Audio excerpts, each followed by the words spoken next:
여러분 안녕하십니까? 오늘 함께 나눌 말씀은 갈라디아서 5장 22절로 23절까지입니다. 함께 읽습니다.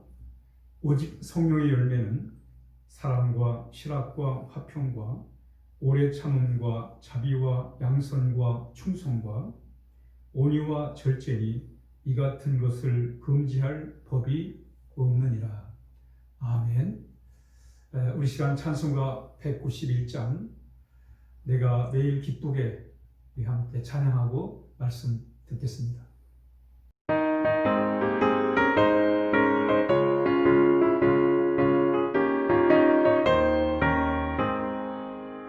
내가 매일 기쁘게 주의 얘기를 하면 주의 팔에 나를 안보하며 내가 주의 큰 복을 받는 참된 비결은 주의 영이 함께함이라. 성령이 계시네 할렐루야 함께하시네. 좁은 길을 걸으며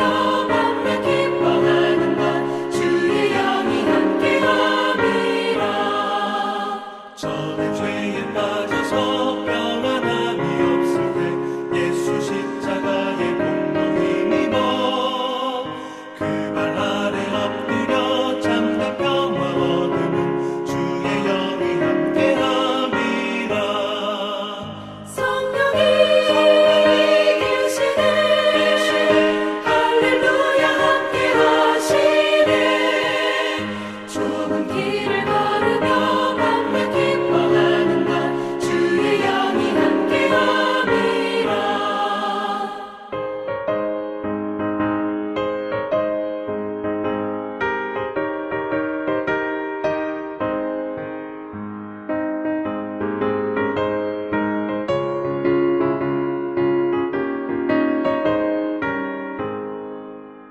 나와 동행하시고 모든 염려하시니 나는 숲의 새와 같이 기쁘다.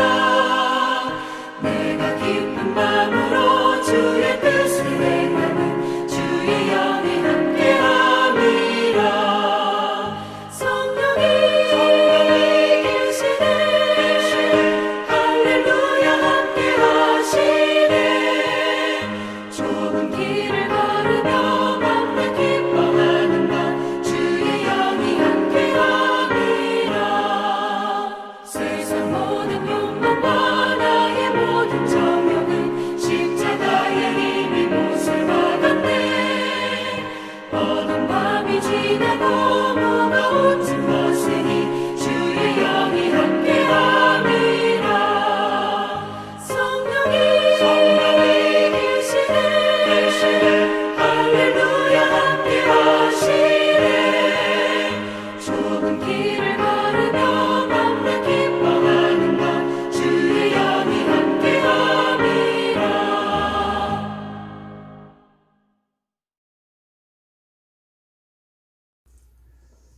사도 요한은 예수님이 누구신가에 대하여 사람들에게 전하기 위해서 요한복음을 썼습니다.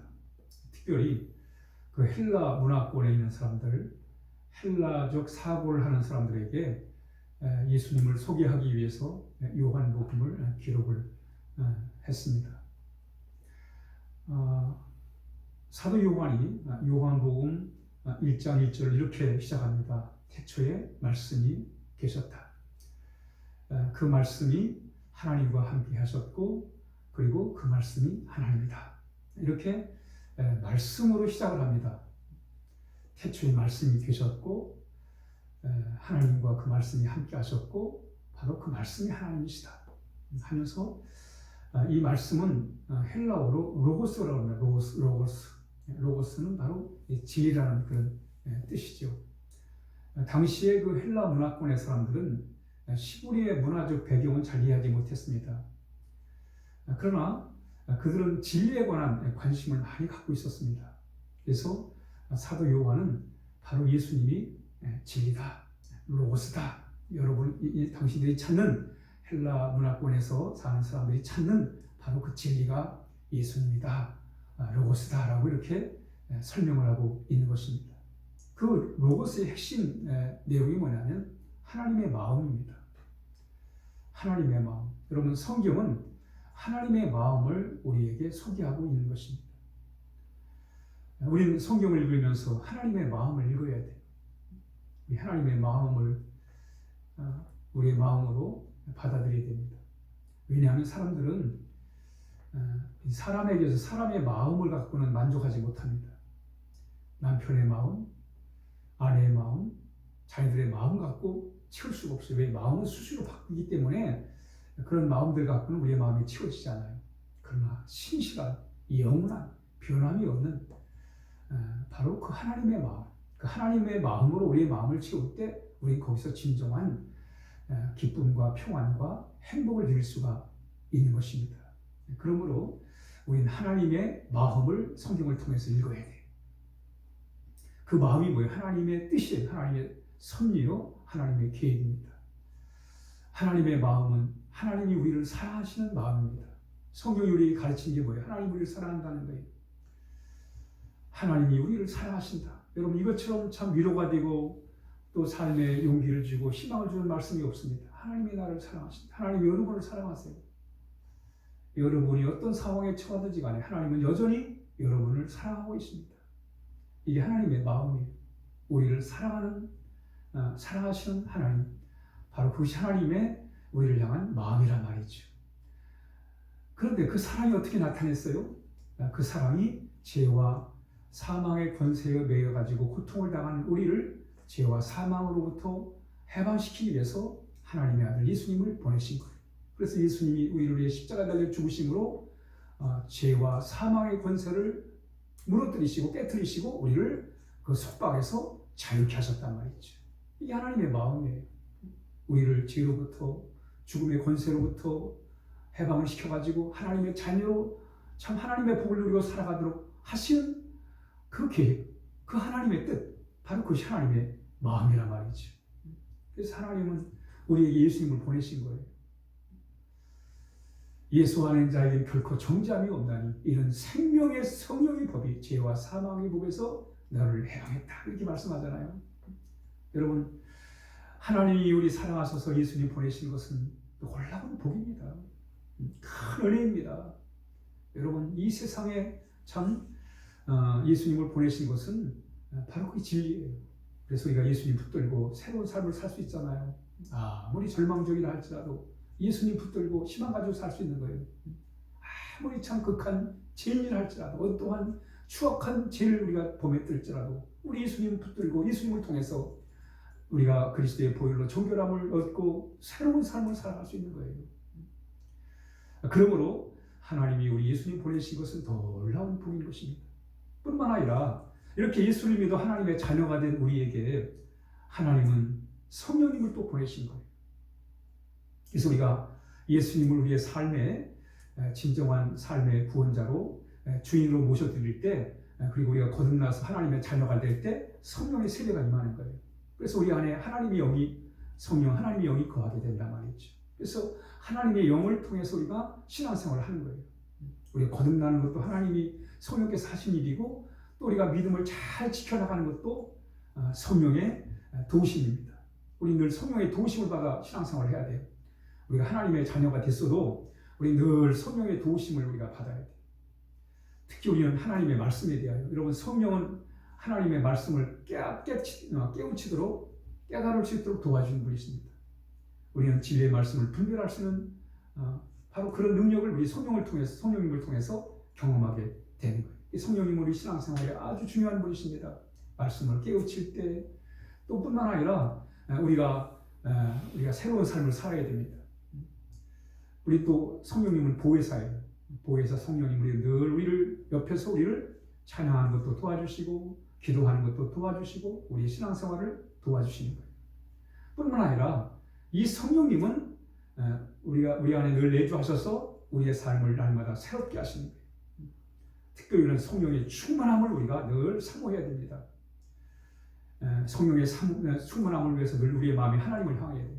우리가 세상을 향하고 세상의 마음을 뺏겨서는 우리가 성령의 충만한 삶을 살아갈 수 없습니다.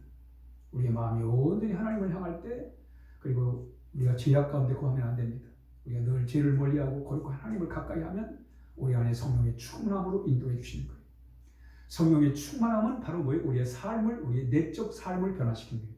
성품이 새로워지는, 새로운 성품이 우리 마음속에 자리 잡게 되는 것입니다. 오늘 이 갈라디아서 5장 22절로 23절은 바로 성품의 됨됨이가 바뀌는 거예요. 여러분, 성령을 받으면, 성령의 충만한 삶을 살면 됨됨이가 바뀌는 거예요. 그 됨됨이가 뭡니까? 이 됨됨이에 관하여 스코필드라는 신학자는 세 가지로 이렇게 구분했어요. 그 성품, 됨됨이가 어떻게 바뀌냐면, 첫째, 우리 내적인 성품, 내적인 됨됨이가, 내 안에 내적인 됨됨이가 바뀌는 거예요. 내 안에 성령의 충만함을 통해서 사랑과 기쁨과 평안이 우리의 마음에 자리 잡게 되는 것입니다. 이걸 하나님이 주신 거예요. 아가페의 사랑이. 우리가 성령의 충만함을 받으면 그 결과가 뭐예요? 열매가 뭐예요?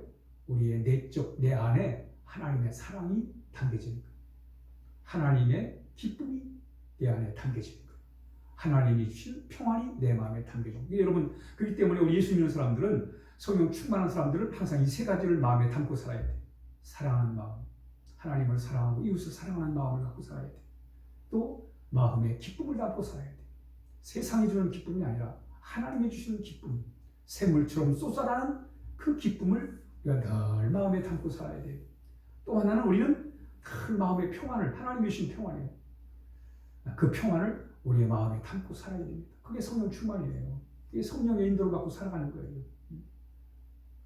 우리 그동안 성령 충만에 대해서 왜곡된, 잘못된 그런 것들을 많이 생각을 했습니다. 그러나 이제는 정말 성령의 충만은 뭐냐? 내 마음에 하나님의 사랑이, 내 마음에 하나님이 주신 기쁨이, 평안이 담겨져서, 그래서 내적 삶이 이렇게 성품으로, 이렇게 새로운 성품으로 이렇게 변화가 되는 것입니다. 뿐만 아니라 오늘 이 성품이, 인간 관계 속에서도 성품이, 새로운 성품이 우리에게 주어진 거예요. 그게 뭐냐면 오래 참음과 그리고 자비와 양선, 이 세 가지입니다. 사람과 사람을 대할 때 성령 충만한 사람은 바로 인내하는 거예요. 인내, 오래 참는 거예요. 사람 관계 속에서 가장 중요한 게 뭐냐면 인내하는 거예요. 참는 거예요. 자녀를 향하여 인내해야 되고, 남편을 향하여, 아내를 향하여, 주변 사람을 향하여 우리가 인내하는 거예요. 그게 성령 충만의 결과예요. 성품이에요. 우리가 인내할 뿐만 아니라 오래 참는 거예요. 또 우리는 자비가 뭐냐면 카인드니스, 친절한 거예요. 사람에게 친절하게 대하는 거예요. 여러분, 점점 갈수록 세상은 완악해지고 가고 있습니다. 참 이런 세상에서 우리가 성령 충만함으로 다른 사람들을 친절하게 대할 줄 아는 그런 삶의 자세가 필요합니다. 또 양선, 우리가 선을 추구하는 마음, 다른 사람을 향해서 선을 추구하는 그런 마음을 우리가 가져야 합니다. 마지막으로 하나님 관계에서의 우리가 필요한 새로운 성품이 바로 그게 뭐냐면 충성과 온유와 절제입니다. 우리는 늘 하나님 앞에 충성스러운 삶을 살아야 돼요. 여러분, 아브라함이 정말로 얼마나 충성스러운, 하나님 앞에 충성스러운 삶을 살았어요. 모세가 얼마나 충성스러운 삶을 살았어요. 하나님밖에 모르고 하나님만 의지하고, 그럴 때 여러분, 하나님이 그 마음을 채워주시고 하나님이 복을 내려주시는 거예요. 또 하나님에 대해 우리는 온유한 마음을 가져야 됩니다. 온유하다는 게 뭐냐면 부드러운 마음이에요. 그 온유한 마음을 가져야, 그래야 우리가 하나님 말씀을 받을 수 있어요. 야고보서에서 야고보가 그렇게 말씀하잖아요. 온유함으로 말씀을 받으라는 거예요.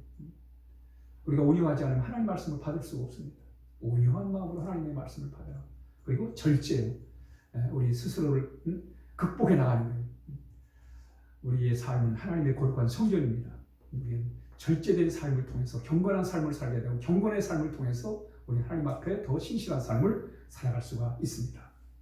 우리는 우리가 예수 믿을 때, 우리가 거듭나 하나님의 자녀가 될 때 우리에게 내렸던 성령의 세례를 우리가 늘 기억하고, 지금도 우리와 함께 하시는 성령의 내주하심을 믿고, 이제는 우리가 뭘 추구해야 돼요? 성령의 충만함을 우리가 추구해야 돼요. 그렇죠? 하나님 말씀 사모하고, 하나님의 은혜에 사모하고, 하나님의 말씀에 순종하기를 원하고, 세상 제약을 멀리하고 하나님을 가까이 하는 그런 귀한 삶을 통해서 우리가 성령 충만함으로 내적 변화뿐만 아니라 인간 관계 속에서도 하나님과의 관계 속에서 아름다운 열매를 맺는 그런 귀한 삶을 살아야 하겠습니다. 기도하겠습니다. 하나님 아버지 감사합니다. 이렇게 저희들을 하나님의 자녀가 되게 하시고 또 하나님 아버지 성령님을 보내셔서 성령의 도우심을 따라 우리 하나님을 섬길 수 있게 해주셔서 감사합니다. 자비로우신 주여, 이제 하나님 아버지 성령의 도우심을 통해서 우리가 더욱더 주님과 함께 늘 동행하게 하시고 우리의 삶의 날마다 새로워지는 삶이 될 수 있도록 함께하여 주옵소서. 예수님의 이름으로 기도하옵나이다. 아멘.